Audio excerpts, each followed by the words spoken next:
Hello, and welcome to the Paisley Penny Arcade. Today is December the 3rd.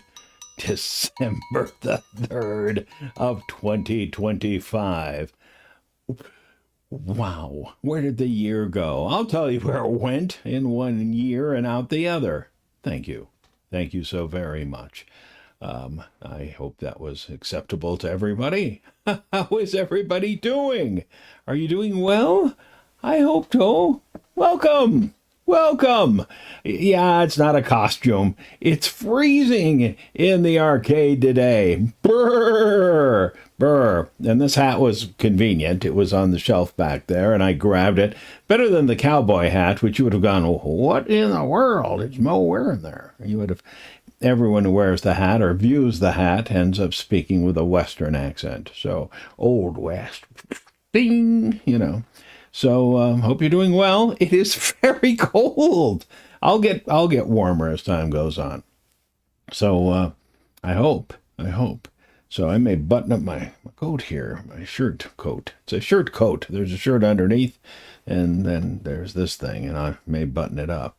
But yes, we paid our electric bill. It's just really cold. It snowed outside. It snowed all night. The rest of the house, I think, is a little bit warmer. But this place. Yes, the arcade is. What can I tell you? So welcome. The first week in December, the end of the year coming, and then we'll begin another year, and hopefully, I'll get to be here next year.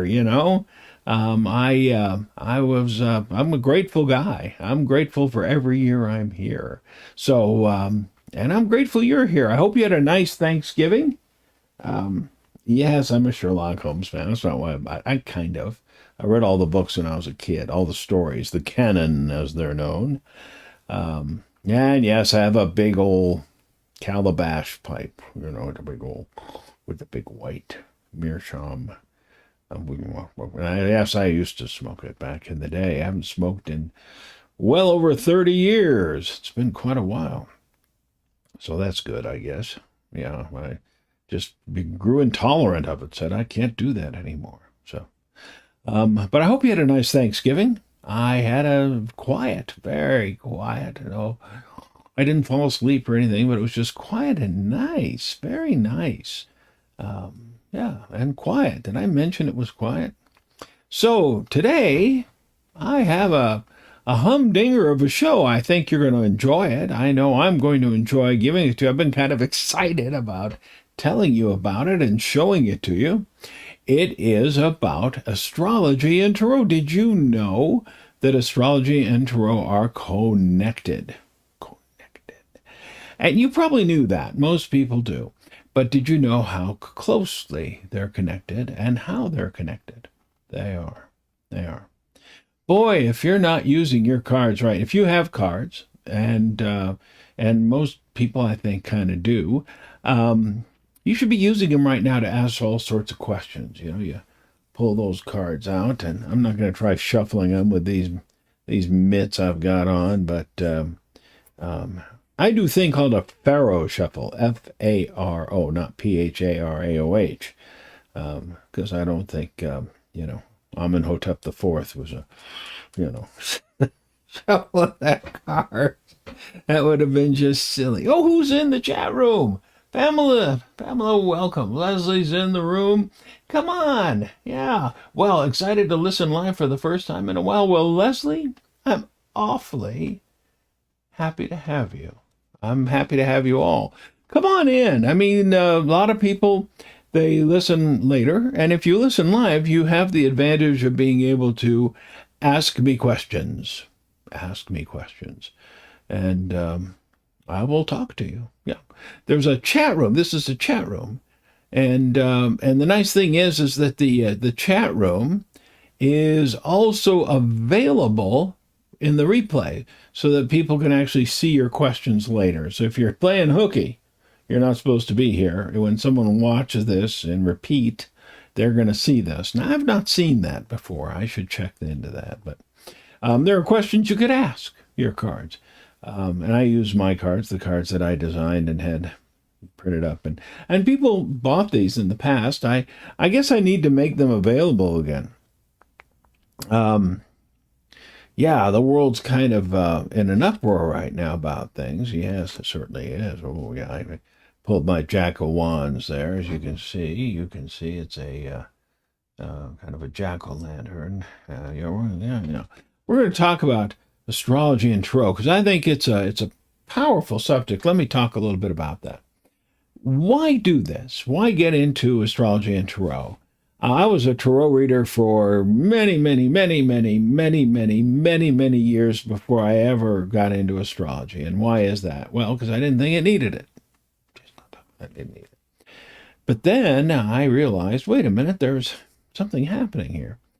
And I noticed that there were certain things about tarot that had astrological symbols on it, especially when I got the Aleister Crowley Thoth deck.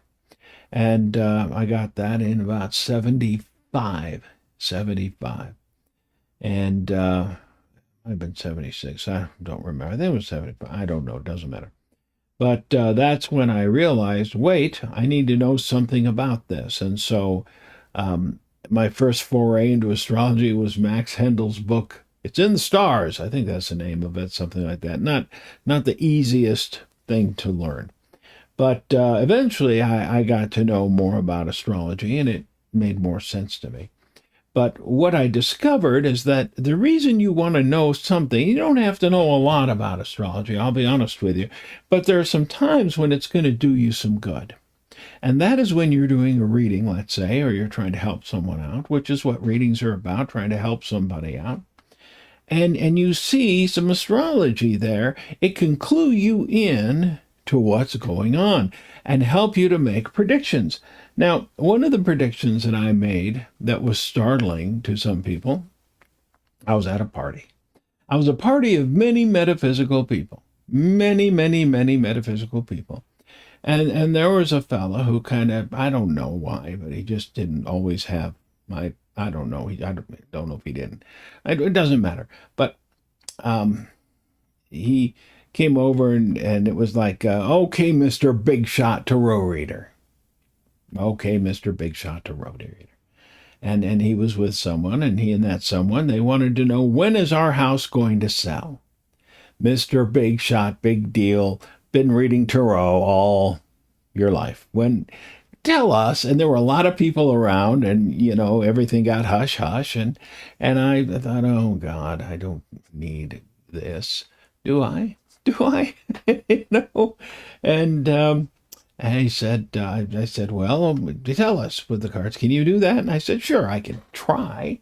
There are no real guarantees here, but I'll give it a shot. So I went ahead and I cut the cards and pulled a card, and I pulled another card, and I said, I tell you what, just a few days within the vernal equinox, and this was I think this was probably in the winter sometime, and there was an eye roll. And I said, that's about the best I can do, right around the vernal equinox. Okay? Okay. That sort of thing. I don't do that voice. That wasn't his voice. So, and it was, and I felt a little bit embarrassed and definitely put on the line. I don't ever mind putting myself on the line because, I'm human and humans make mistakes. And I've made mistakes. Boy, have I made some whopping mistakes in public before. I've done that. And that's okay because things like that happen. So I forgot all about it. And then one day I got an email, and the email was from the fella. And it said, it's the first time I'd ever heard this idiom, good on ya. I'd never heard the idiom before, so I didn't know what was on me. What was on me? It said, good on you. You were correct on the sale of the house. It was within 2 days, I think it was, or 3 days, of the vernal equinox. Ta-da!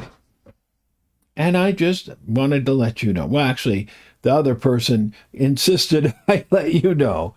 And I thought, okay, all right, that's cool. Thank you for doing that, Patty. Patty's in the room. Thank you, Patty, for letting me know. Welcome. Come on in. Have a seat. There's some beanbag chairs against the wall. You can just pull one out and boom.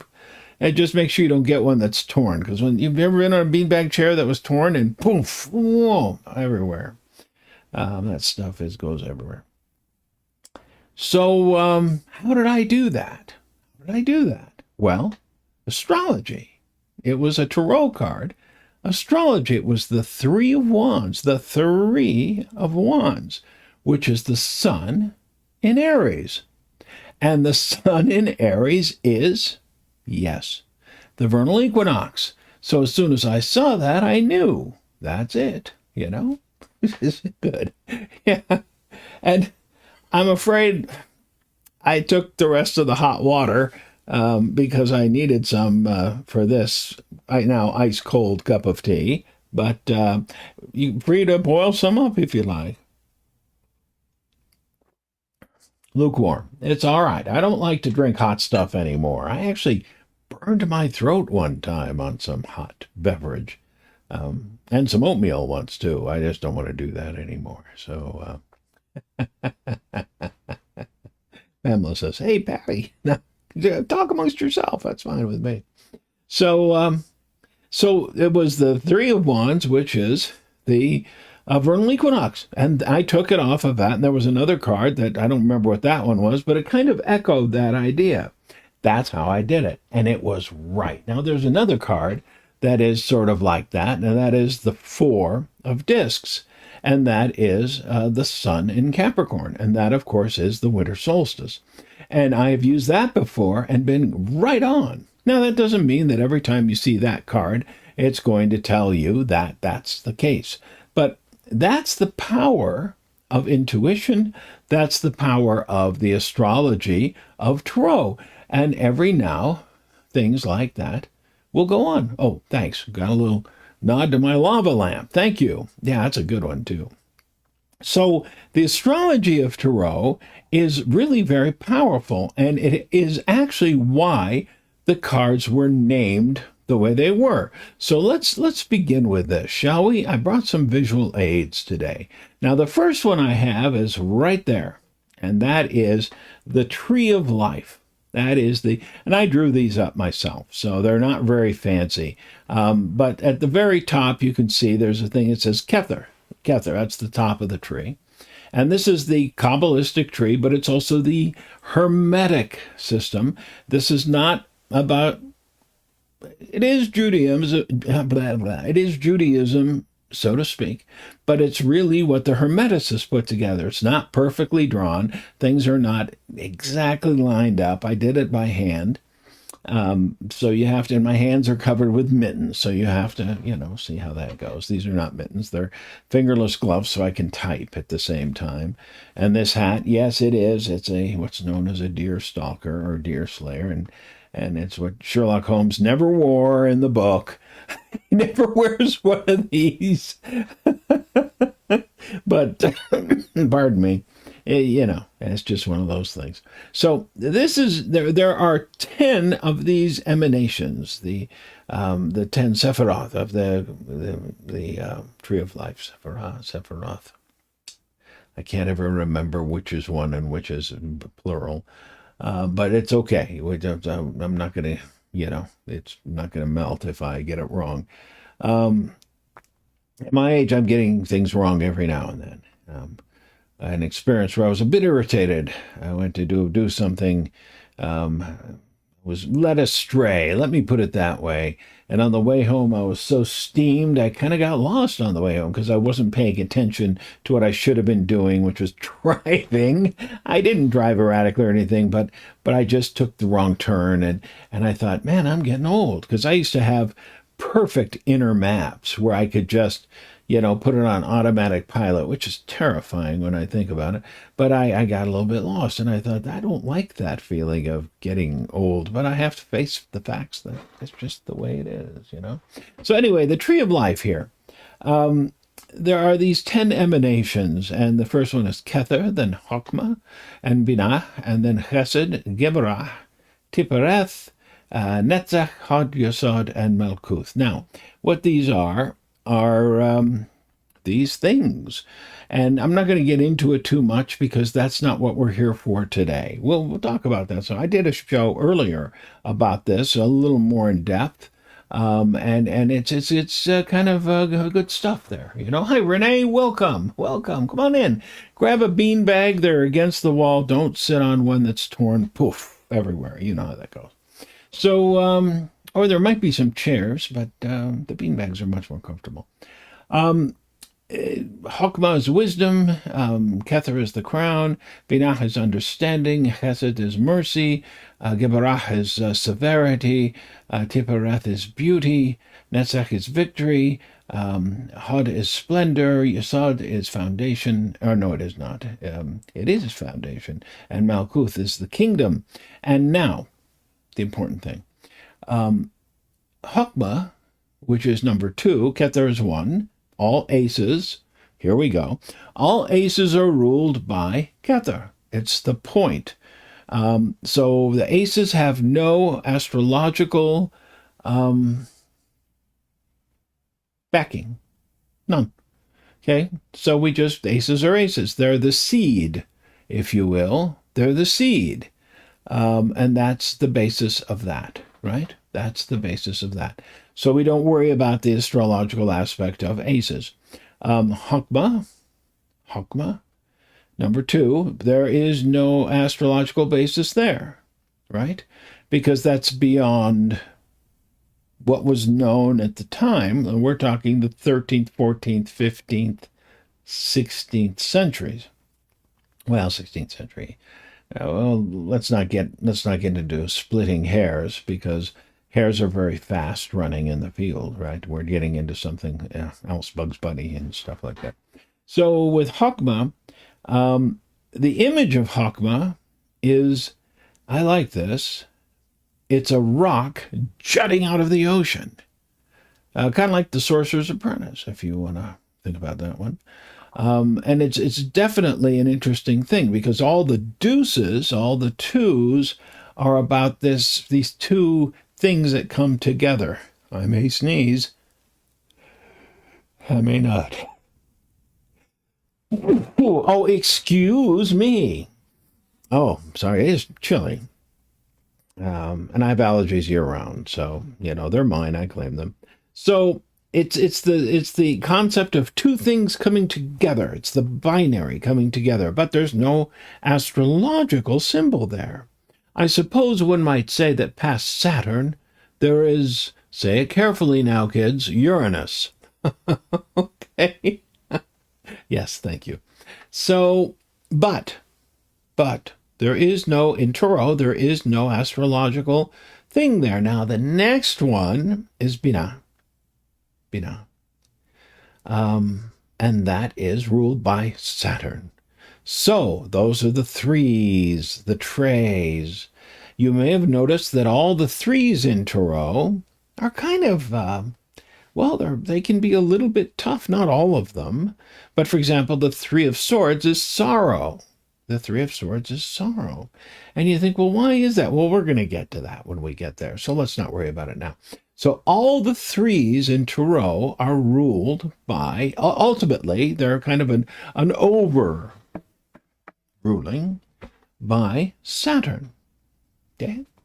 All the fours are ruled by, now, this, I didn't do this on, I should have done that. It goes, it goes from Binah to Chesed, which is mercy, and then those are all ruled by Jupiter. So all the fours in the deck are ruled, the overruler is Jupiter. Then we jump across the gap, and all the fives are ruled ultimately by Mars. Now, all the fives definitely are kind of tough, and if you're a tarot reader, you probably have noticed that they're all kind of beat you up a little bit. The fives are, like defeat and they're just rough, strife. They're just not the worry, and they're fives. They're fives of Tarot.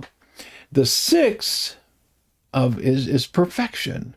The sixes are all the perfection of their suit.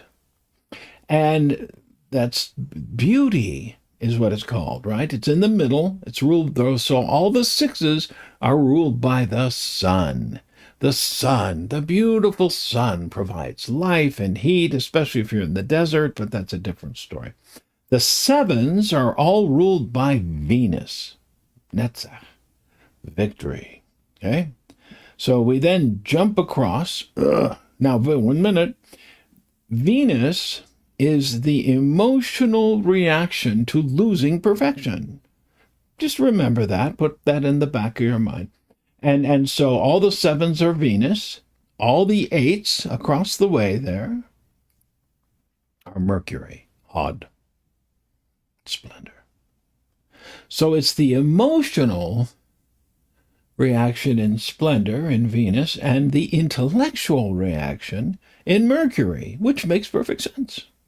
And then we go back to the middle pillar, as it's known, in Yesod, or Isod, and there we see that we have the foundation, and all of the nines are ruled by the moon, and whatever the moon means to you, you can think about that. And then down to Malkuth, which means the kingdom, all the tens are ruled by the earth. And one might think, well, that's really good, except the earth represents, boom, the real world falling off the tree. It has fallen off the tree, and once it's off the tree, it begins to decay. It's like an apple that falls off a tree and immediately begins to rot. Think about that, okay?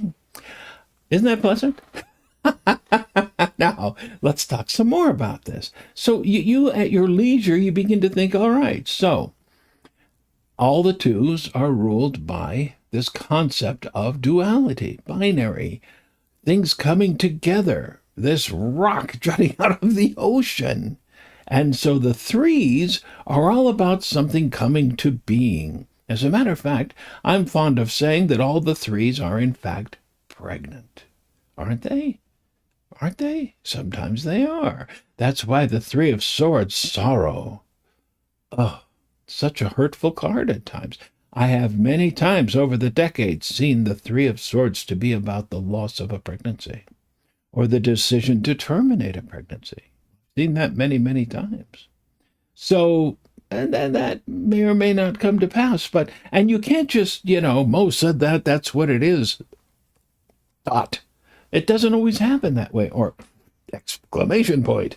It doesn't always work that way, but you have intuition, you see, and your intuition is splendid, isn't it? Isn't it? And that's what we're talking about here, this idea of intuition and you reading cards. So that's what you have to do. You have to allow your intuition there.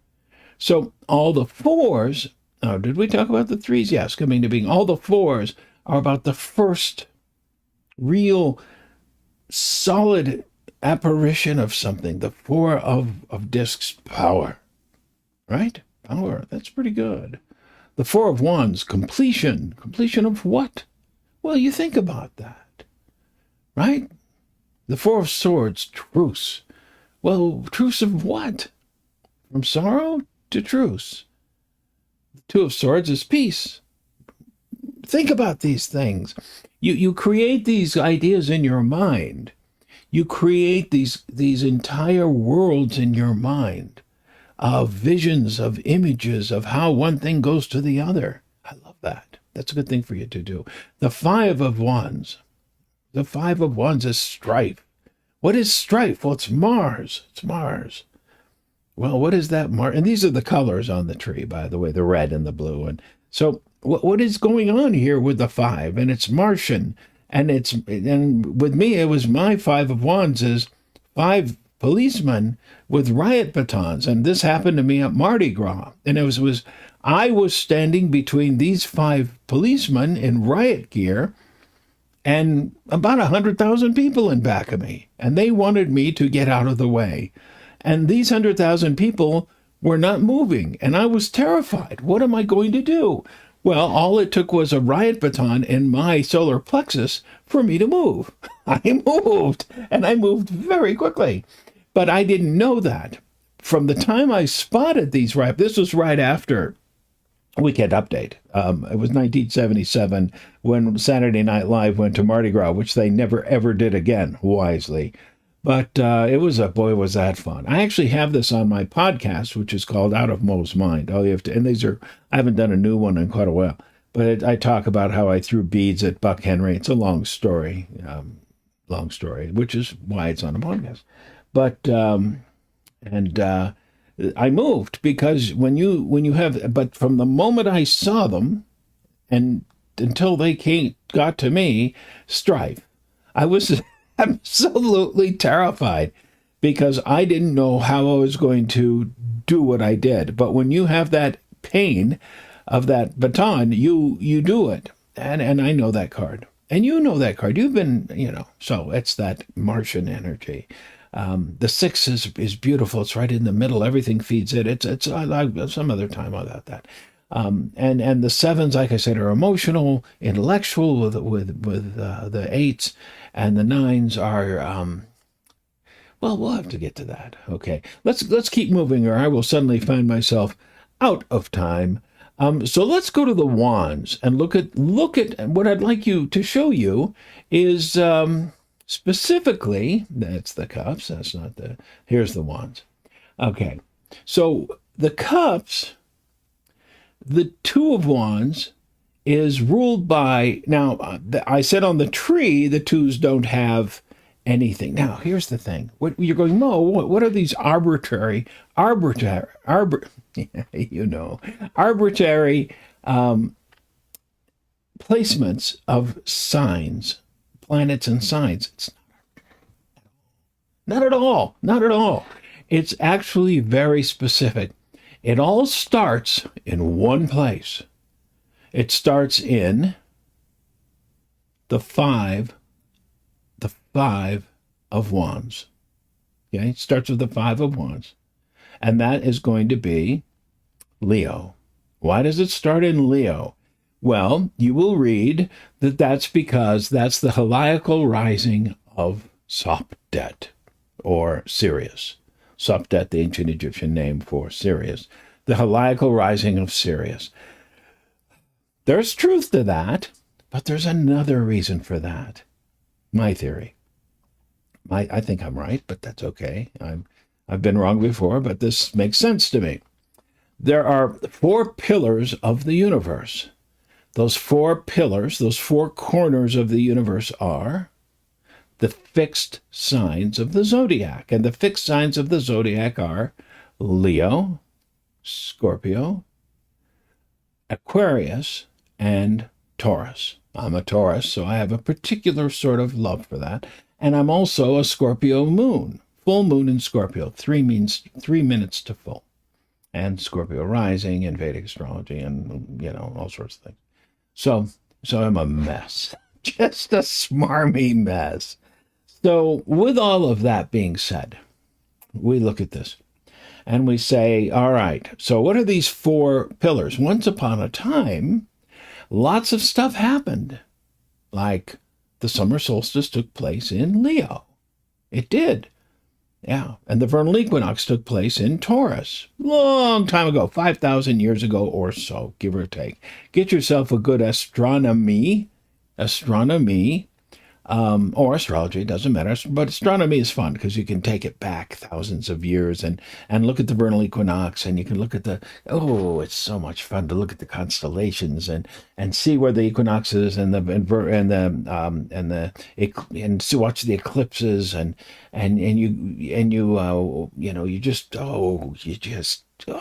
you just go, man, it's so cool to be able to run it back and run it forward. Yeah. For example, the Aquarian age will not occur for another 300, 400, 500 years. But it will occur. And then we will enter the age of Aquarius. This is the dawning of, but it's going to be a really long dawn. But that's all right. Look around you. Does this look like the age of Aquarius? Does it really look like it? No. No, we're not even close yet. There's so many dullards around, and they're running countries. Jesus, just look around you. But there are people like us, you and me. We're okay. Anyway. So they started with the 5 And they said, okay, we're going to start right here. We're going to start right here. And at this place, at the Five of Wands, that's what they said. And so they started there, and they said, we're going to start at the beginning of what's called the Chaldean order of the planets, which is, like you see on the tree, Saturn, Jupiter, Mars, Sun, Venus, Mercury, Moon, and that's it. They didn't do Earth, but they said, okay, Saturn, Jupiter, Mars, Venus, Mercury, Moon.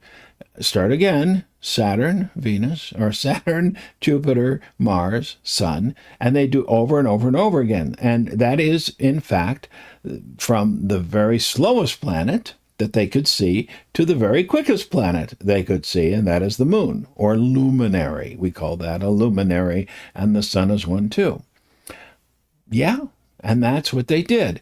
And they started at Leo, and they said, okay, so we're going to go Saturn, Jupiter, Mars, and then we're going to go from Leo to the next sign, which is class.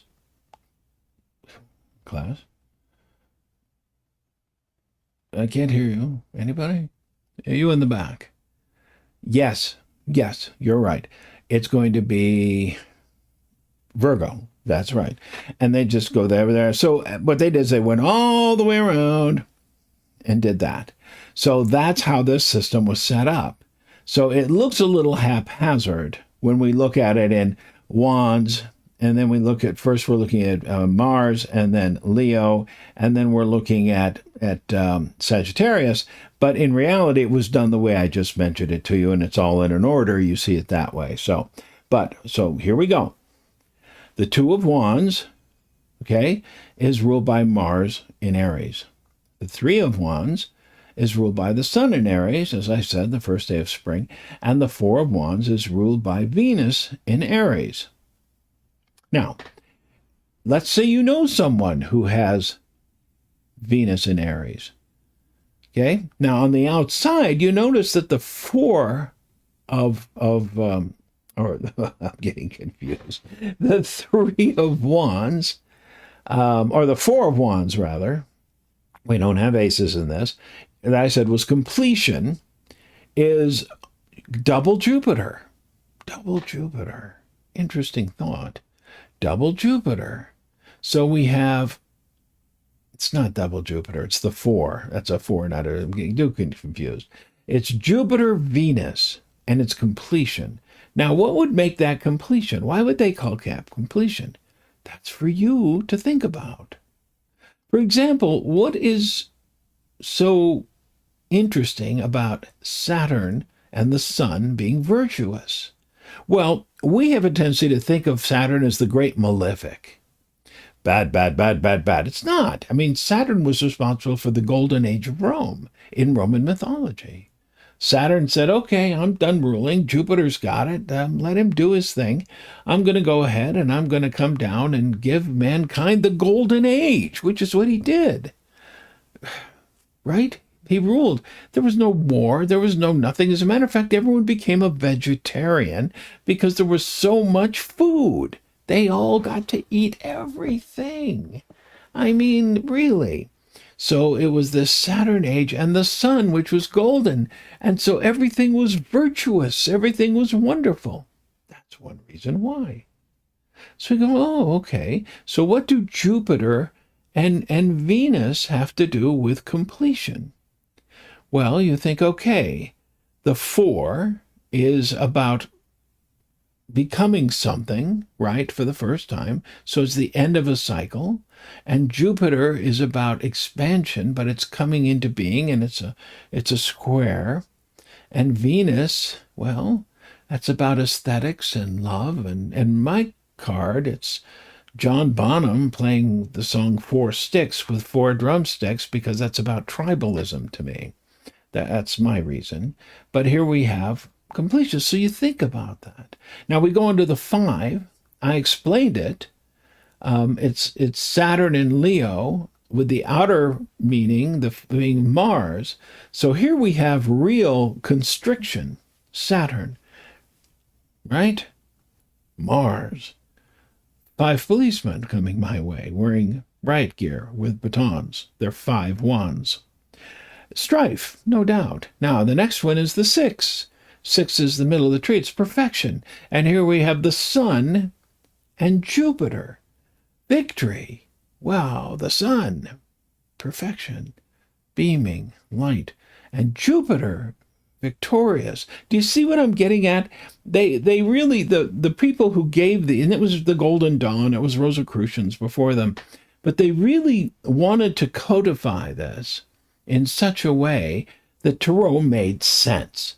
Now, this is why I can tell very quickly if a deck is a proper tarot deck. And I don't mean, it's good or bad. That's not what I mean.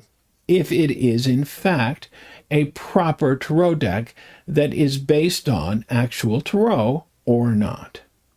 Mine is, in fact, a proper tarot deck because I studied tarot. And I made my cards. They're named after this basis, and I have each, if there's supposed to be 7 wands, there are 7 wands. That's what I did. So these are, and I'm leaving these on the screen long enough that you can take a screenshot of these, and then you could study these if you so wish. I was going to do a graph. Oh my God. I tried doing, the spreadsheet things, and I can't do those. I tried doing the graph thing, and it was just like, I'm a fish out of ether when I do spreadsheets. It's just not my thing. So, Valor, I love that one. Venus and Mars in Leo. Think about that. Venus and Mars together. What is that about? Well, it's about passion and love of whatever and fire of Mars together is what makes valor. Sometimes you have to pick up and fight for what you believe in. That's what valor is. When you say, I will fight for this. I will fight for this. Those of you listening only on the radio, you can come to YouTube and you can find all these things that you can copy. Okay?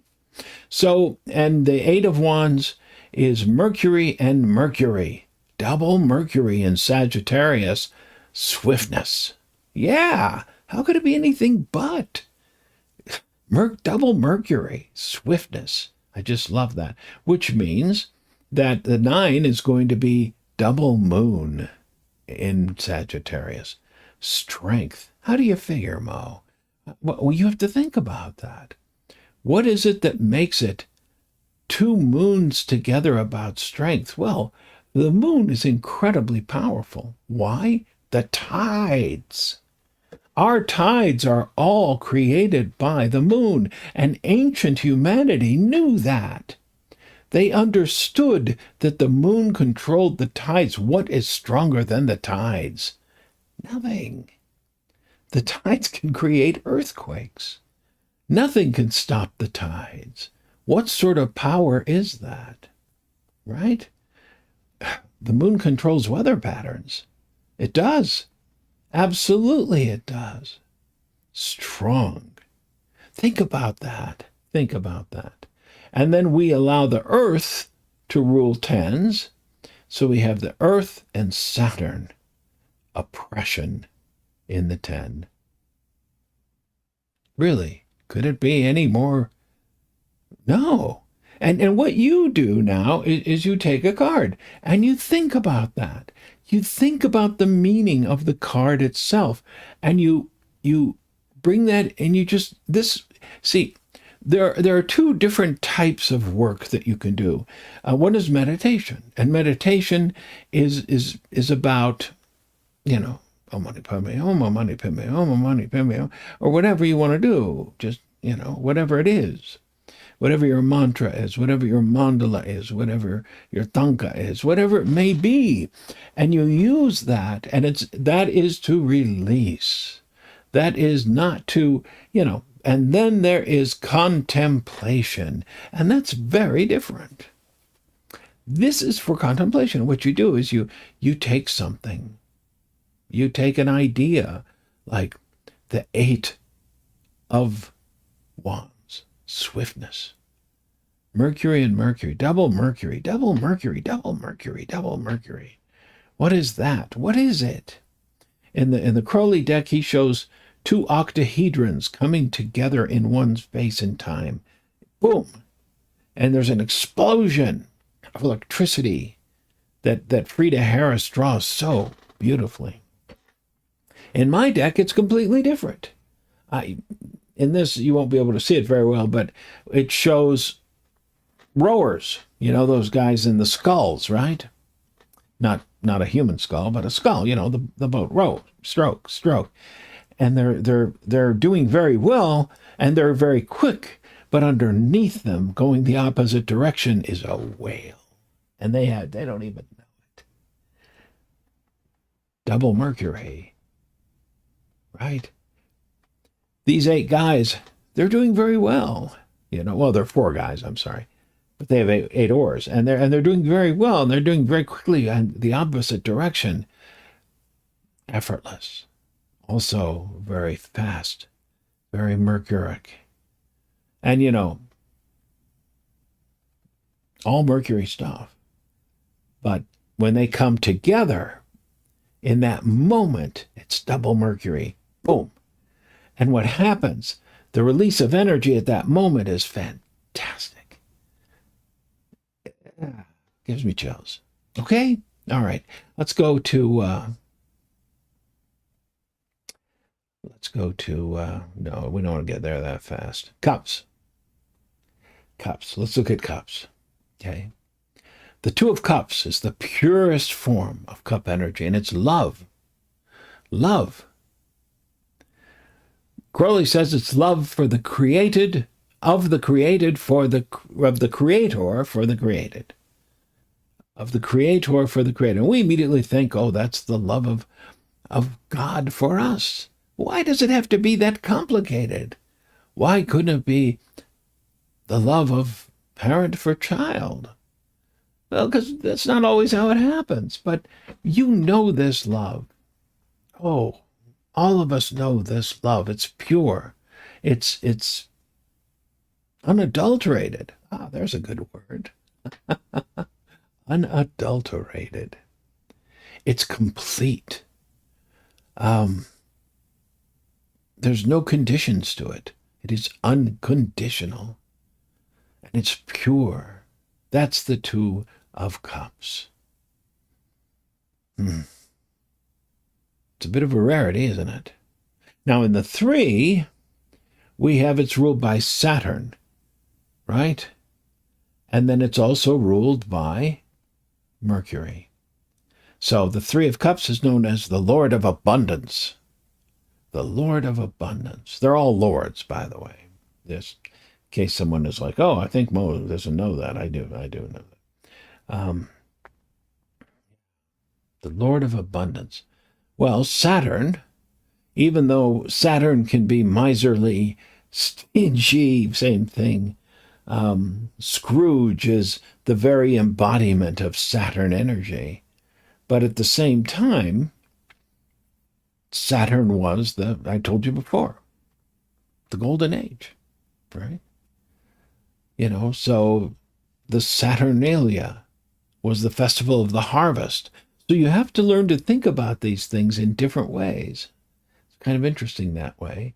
And so Mercury in this place, it is about abundance. And remember, the 3s are about fecundity, right? Fecundity, abundance. The 4 of Cups, luxury. Think about this for a while. Jupiter, moon. The moon in Cancer. So we have Jupiter, right? So solidity, the first, the square, the first really kind of placement. And we have the moon in Cancer, the moon in her own house. The moon in her own house. Why is that luxury? What is that about? And my card, I have 2 very wealthy people pushing away. Oh, thank you. That's nice. pushing away.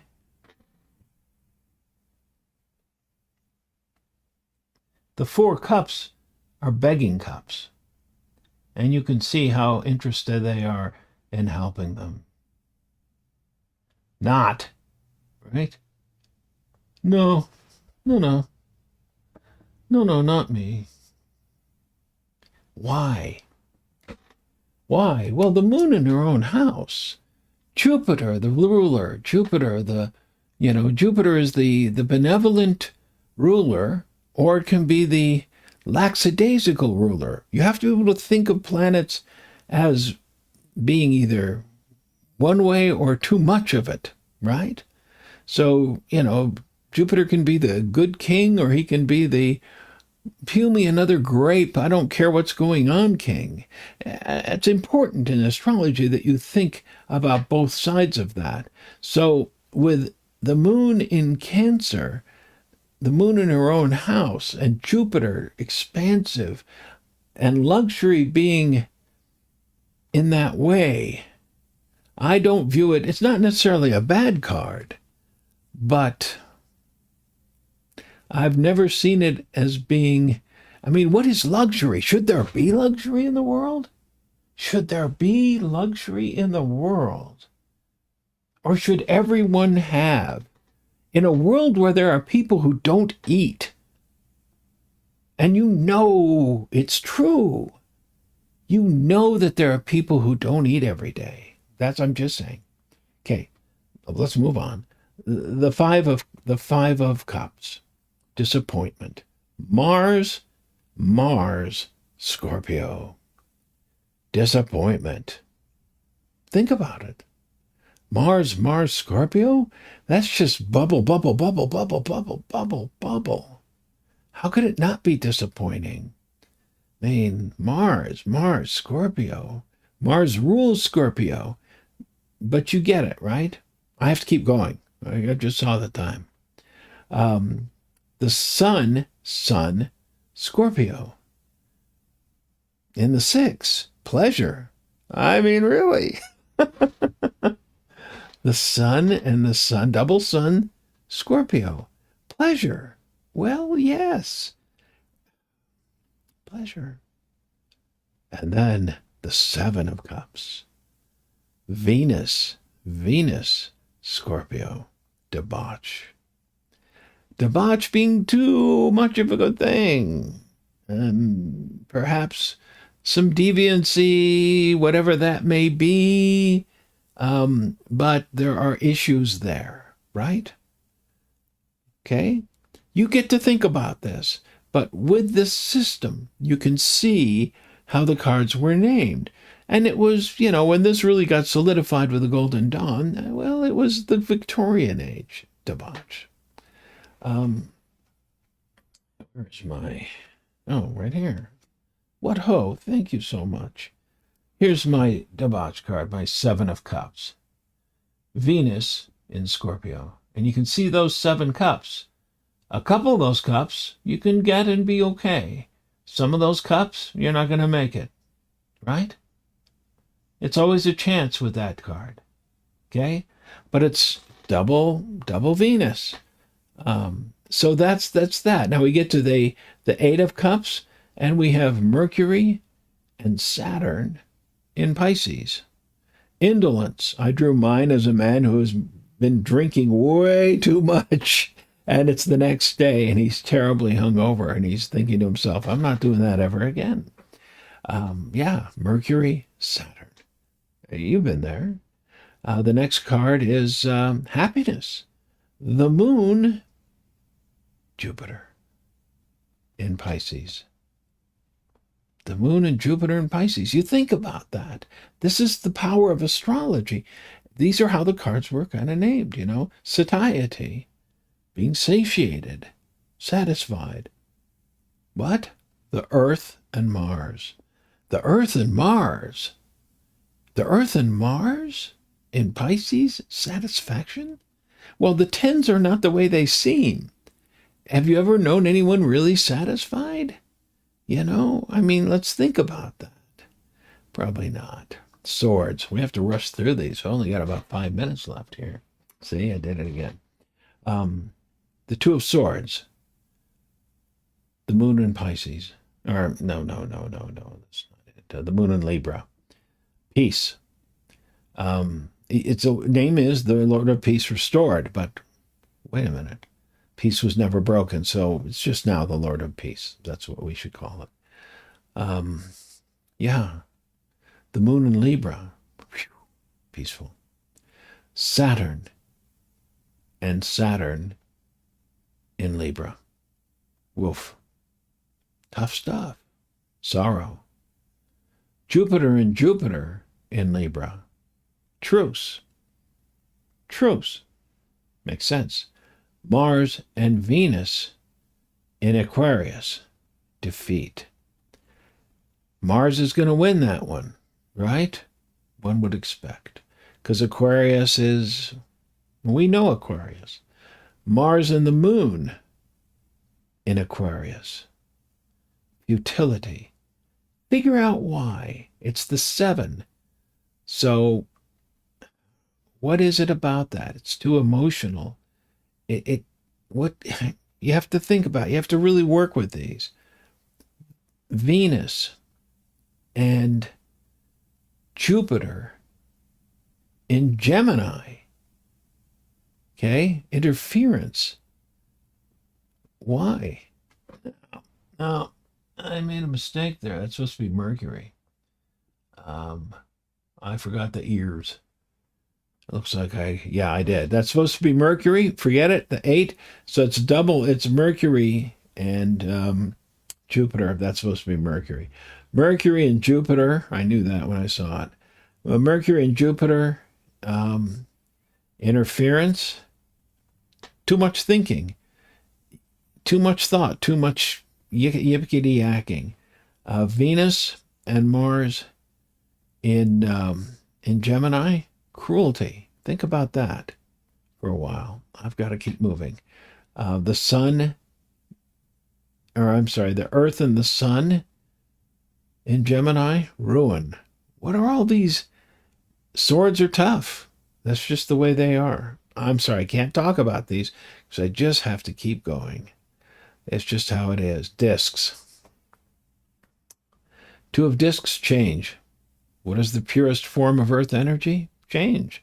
Atoms, always moving. Predicted long before it was proven. Right? Yes. Saturn-Mars energy in Capricorn works. Makes sense, doesn't it? Hard work. Austere. Just keep working. Pocket a machine. Jupiter Sun in Capricorn, power. That makes sense. The winter solstice takes a lot of power to get that sun back up on the ecliptic. Mars, Mercury, right? Mars, Mercury in Taurus, worry. Sure, I can see that. Can you see that? Especially about real world things like money, stuff like that. Sun, Moon in Taurus. Yep. Success. Sun, Moon, the luminaries. They got it covered. I'm going to get this done. Got about a minute. Venus, Saturn in Taurus. Failure. Why? You've got to have more. In Taurus, you've got to have Sun, Moon. You've got to have something solid. You can't have too much emotion. Now, if it had been, like maybe Mars and Saturn, that might have worked. But you can't just, So you have to think about this. Mercury, Sun in the 8 in Virgo, prudence. That makes sense, right? Mine is the Cratchits, Bob Cratchit from Christmas Carol, the family. There were eight of them, so there it is, right there. The moon and working hard, doing the right thing. That's that Mercury Sun thing. The moon and Venus the moon and Venus in Virgo, gain. And then I have to keep going. The Earth and Mercury, wealth. The Earth and Mercury, wealth. Mercury, the word mercantile comes from Mercury. You bet, that's wealth. And is wealth a good thing? Not in Tarot, not unless you spend it well, not unless you share it. So, go with these. Those are the visual aids, and have fun with that. Okay? I think you've got everything. Yeah. That went faster than I thought it would. It always does. It always does. But I hope you enjoyed today. I am next week going to talk about astrology and the other cards, the major arcana cards, and other influences. And that way we'll be done with the whole thing. Okay? And you'll have astrology and the tarot. And unless someone writes me and says, Mo, this was just about as dull as a butter knife, I'll go ahead and do that. And that way you can then look at the cards and say, okay, why is Jupiter the wheel of fortune, or the wheel? And why does that matter? Because it does matter. Because if you know astrology at all, it can change the way you read. And I'll explain that more next time, because I really didn't get a chance to elaborate on that. Okay? Ew. Very strange. Okay. So, someone's ringing my doorbell, and I'm here, and you're there, and I don't care. So, until next week, I'm wishing you all peace, and I'm wishing you all love, and hang loose. All right. Talk to you later. Bye. Until next we meet, I'll be waiting for you right here in the Paisley Penny Arcade.